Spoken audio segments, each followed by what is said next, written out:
Hi guys, welcome to Third Stall Garage. I think this is episode 3 in the restoration of a 66 Volkswagen Beetle Convertible. It's going on in the background behind me.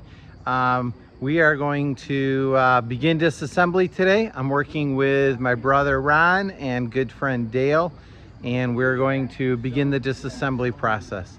I'd love it if you click subscribe and join us on the channel.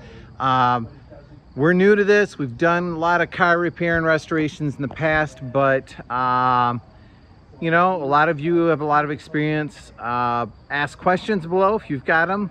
If you've got advice to share, suggestions, things you've learned along the way, that's like gold to us, so to keep it up. So thank you very much. Let's see how the progress is going.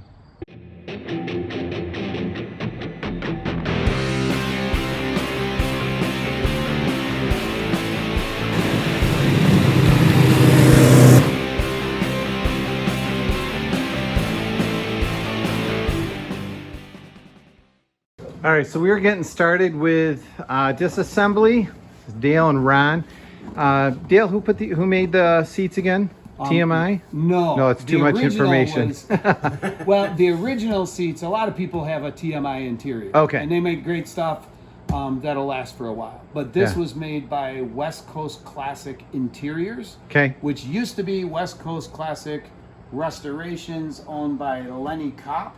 But Lenny sold the company, and they're up in Washington or Oregon now. So now it's based out of Silverton, Oregon, and they've been transitioning, and I worked with them to understand what a 66 only interior would look like.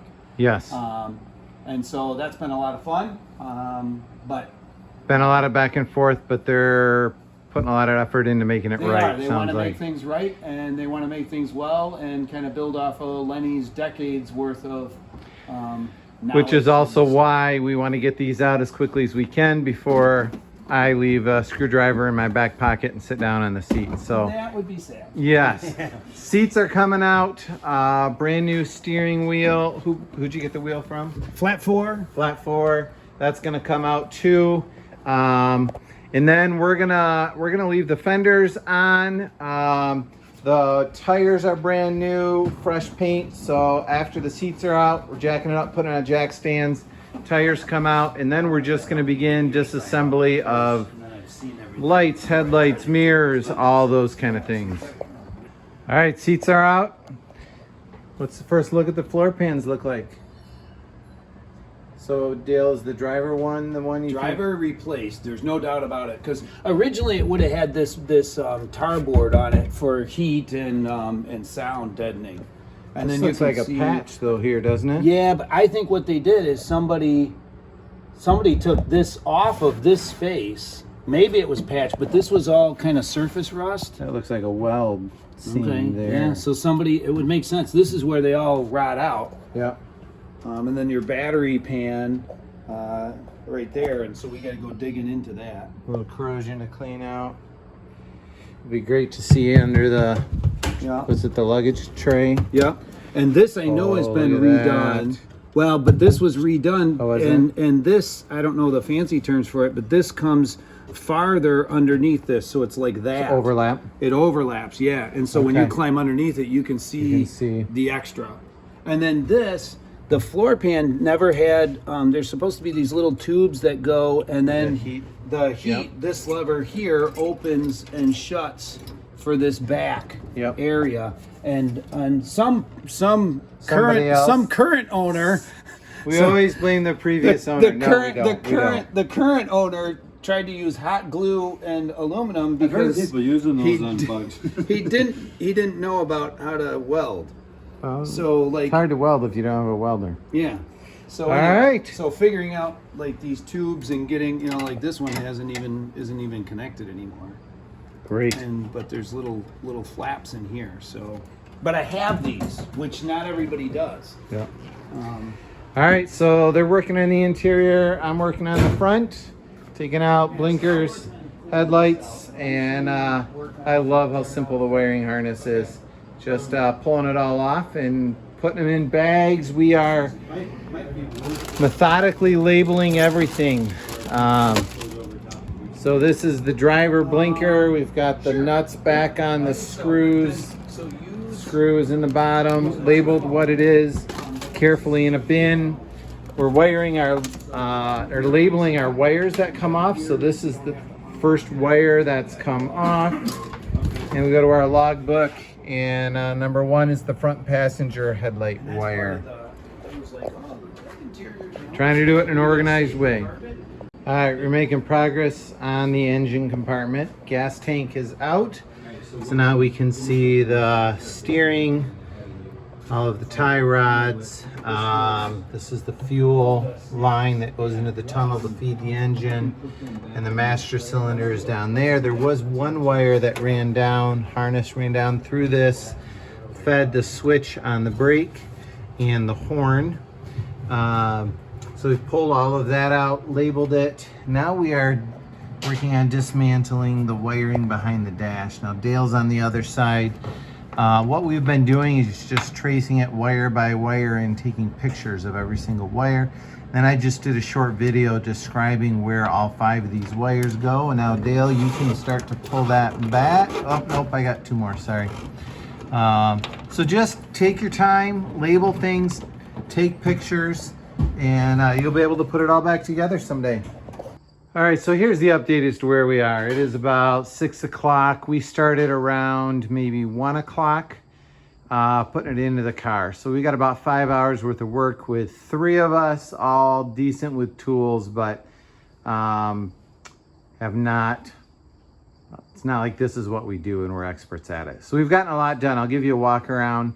I didn't film a ton of the disassembly. I would love to hear your thoughts below in the post in the comments so I can learn better from this as to what kind of things would you like to see, what kind of things do you want us to film. I struggle with knowing, do you want to see me take bolts off and unbolt things? Is that helpful? Or do you just like to see the progress of the project and what we're doing? So let me know. I think we'll do more detailed videos once we get to assembly, which will be down the road a ways. But today, bumpers are off, headlights, blinkers, almost all of the engine I'm used to working on a Mustang. The trunk in the back of the instrument panel is taken out. We need the correct tool to remove these 3. I think one is the hazard, one is the windshield wipers, and one is something else. And then the instrument panel will be completely empty.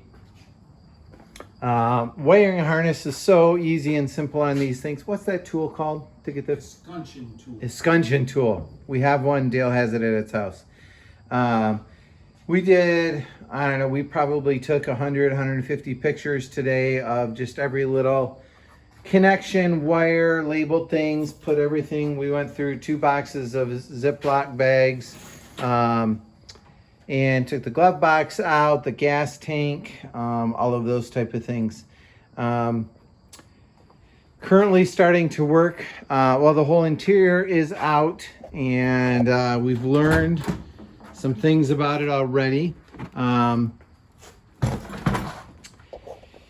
No huge problems that we've run into. That floor pan still has the original stamping to it. Looks like it may have been replaced at one point. Guessing the front of this one is original. It still has the tar board on it. This has a piece of flat sheet metal that was welded in. There are a few air holes. You can see my foot underneath there in that shadow where the battery tray is. So we may need to replace a portion of this floor pan.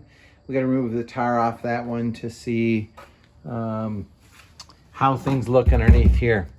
The bottom of this passenger side A-pillar is the area that's of most kind of concern for me.